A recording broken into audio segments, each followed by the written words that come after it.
Usually I start with a visual image. In other words, if we're talking about writing for the theatre, then I like going into the theatre, and when I go into the theatre, I like expectation to be raised. You know, I'm speaking personally. In other words, if I go to the theatre and there is some ravishing image on the stage, it excites me. And so I go, oh, I'd love to spend some time here. I mean, David Hare's such an incredible figure within British theatre. I think I applied to hear his opinions, advice, and experience about working in the industry successfully for so long.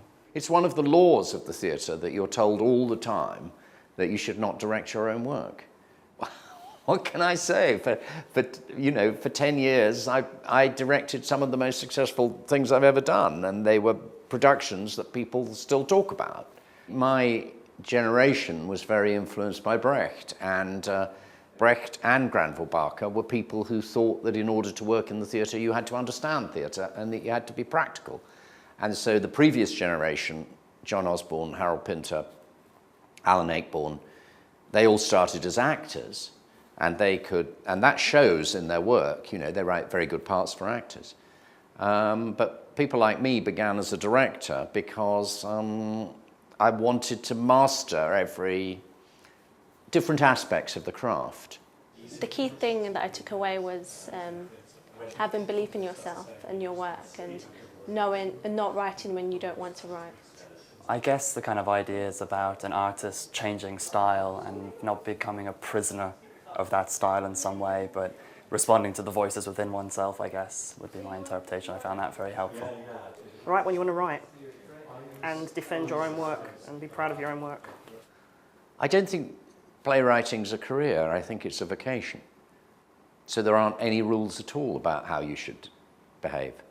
It's just going to break your heart if you are not there to do something which means an immense amount to you. Because remember, you're going to be judged all the time. You know, what is a playwright's life? It is exposing him or herself to hundreds and hundreds and hundreds of people and their rotten criticisms of you. Now, why on earth would anybody put themselves through that process as a career? That's a stupid career. You know, it's got to be because you actually think that what you've got to say is more important than how people are going to react to it. It's got to be about what you have to offer from your own convictions, artistic and moral or political or social or whatever. But if you don't have that, please don't be a playwright, because it will bring you terrible grief. I think David has a fascinating legacy for two reasons. One is this, he's endured, and it's fascinating to think, how do you do that as an artist? How do you stay contemporary and relevant over such a long period of time? And the other is about being political, and a sense of writing so specifically for your time. That's kind of the legacy that David's left, because lots of his work is about the contemporary, and you learn something different about the world in which we live every time you see something that he does.